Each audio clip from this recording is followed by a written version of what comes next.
Model 1 का second example है। यहाँ पर स्टेटमेंट्स और कंक्लूजन हमें दिए हुए हैं। ठीक है, फर्स्ट स्टेटमेंट है यहाँ पे some houses are forest, no forest is tree, all trees are hills. Conclusion है, फर्स्ट कंक्लूजन है some hills are houses, second है some trees are houses, third है नो हिल्स इज हाउसेज। तो हम check out करेंगे कौन सा कंक्लूजन इन स्टेटमेंट को फॉलो करता है।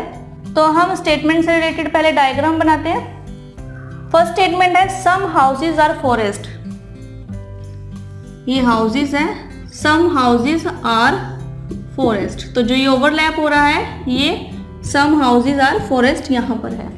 ठीक है, सेकेंड स्टेटमेंट है नो फॉरेस्ट इज ट्री, तो कोई भी ओवरलैप नहीं होगा, तो no forest is tree, overlapping नहीं है बीच में।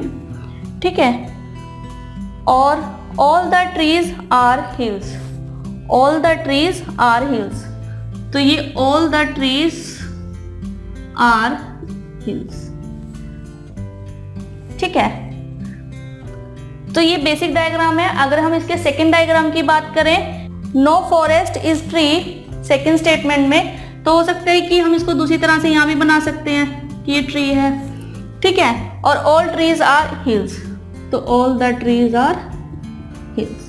ठीक है, इन स्टेटमेंट्स का सेकंड डायग्राम हम इस तरह से बना सकते हैं। अब हमारे पास डायग्राम मेंटेन हो चुका है। अब हम ये देखते हैं कि कौन सा कंक्लूजन इन्हें फॉलो करता है। फर्स्ट कंक्लूजन है यहाँ पे सम हिल्स आर हाउसेज, तो ये हाउसेज है, ठीक है, और ये हिल्स है।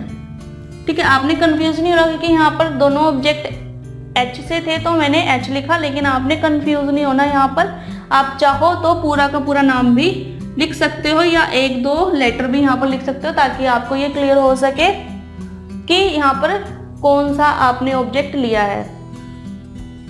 सम हिल्स आर हाउसेज, तो अगर हम यहाँ पर देखें some of the hills are houses, नहीं, क्योंकि कोई भी ओवरलैपिंग नहीं है इनके बीच में, तो बेसिक डायग्राम में तो ये कंक्लूजन फॉल्स हुआ।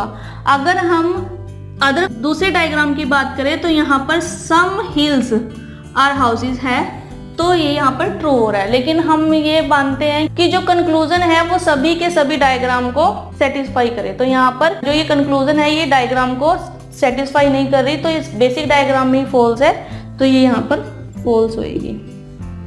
ठीक है, सेकंड कंक्लूजन है यहाँ पे some trees are houses, some trees are houses, तो इनके बीच में भी कोई ओवरलैपिंग नहीं है, तो ये भी बेसिक डायग्राम में फॉल्स है, तो सेकंड कंक्लूजन भी फॉल्स है। ठीक है, और अगर हम सेकंड डायग्राम में देखें तो यहाँ पर है, लेकिन जो बेसिक डायग्राम में फॉल्स हो गया तो फॉल्स ही रहेगा। थर्ड कंक्लूजन है no hills is houses, no hills is houses, तो यहाँ पर ये कंक्लूजन ट्रू है, लेकिन सेकंड डायग्राम में नो हिल्स इज हाउसेज, यहाँ पर कुछ हिल्स तो हैं जो हाउसेज हैं, तो इस सेकंड डायग्राम में फॉल्स है, और तो ये कंक्लूजन भी यहाँ पर फॉल्स रहेगा। ठीक है, तो यहाँ पर हमारे पास कोई भी कंक्लूजन नहीं है जो स्टेटमेंट को फॉलो करता हो। ठीक है, लेकिन अगर आप ऑब्जर्व कर रहे हो यहाँ पर, तो यहाँ पर दो कंक्लूजन है, कंक्लूजन 1 और conclusion 3, some hills are houses, no hills is houses. तो अगर आपको अभी हमने कॉम्प्लीमेंट्री पेयर पढ़े थे, उसमें पेयर था नो ए इज बी और सम एज आर बीज। ठीक है, तो ये कॉम्प्लीमेंट्री पेयर्स हैं, फर्स्ट एंड थर्ड जो कंक्लूजन हमें दिए गए हैं यहाँ पर। तो हम ये मान सकते हैं यहाँ पर कि जो कॉम्प्लीमेंट्री पेयर में हमने पढ़ा था कि अगर एक स्टेटमेंट फॉल्स होगी तो दूसरी स्टेटमेंट डेफिनेटली ट्रू होगी, है ना।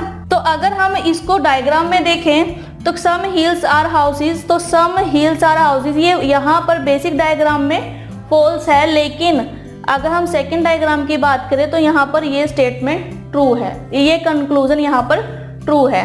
ठीक है, और नो हिल्स इज हाउसेज ये फर्स्ट डायग्राम में ट्रू है और सेकंड डायग्राम में ये फॉल्स है। तो यहाँ पर ये है कि एक केस में तो ये फॉल्स जा रही है और दूसरे केस में ये ट्रू जा रही है। ठीक है, तो ये कॉम्प्लीमेंट्री पेयर है, तो इसका जो आंसर रहेगा वो ये रहेगा आइदर फर्स्ट और थर्ड कंक्लूजन इज ट्रू। ठीक है, तो फर्स्ट एंड थर्ड में से कंक्लूजन जो है वो ट्रू होगा। तो आई होप कि आपको ये एग्जाम्पल भी क्लियर होगा। ठीक है, इससे रिलेटेड नेक्स्ट एग्जाम्पल करते हैं।